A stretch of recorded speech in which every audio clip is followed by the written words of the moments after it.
Football বিশ্বকাপের উন্মাদনায় ভাসছে বাংলাদেশও। বিশ্বকাপের আবহ ধরে রাখতে সীমান্তবর্তী জনপদ দিনাজপুরের হিলির খেলার মাঠে আয়োজন করা হয় চিরপ্রতিদ্বন্দ্বী আর্জেন্টিনা ও ব্রাজিল ভক্তদের প্রীতি ম্যাচ। শুক্রবার বিকেলে চুরিপট্টি ফুটবল মাঠে মুখোমুখি হয়েছিল দুই দল। টান টান উত্তেজনাকর ম্যাচে আর্জেন্টিনাকে 2-1 গোলে হারিয়ে চ্যাম্পিয়ন হয় ব্রাজিল সমর্থক দল।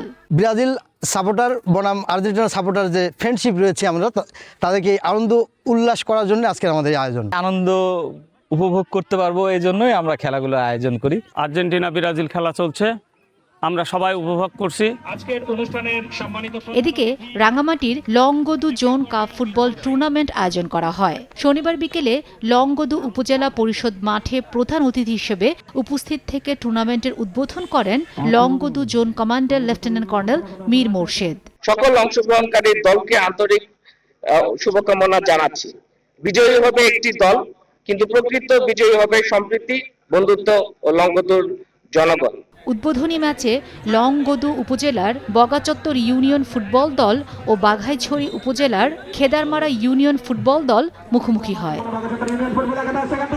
ফাতেমা শিলু, সময় সংবাদ।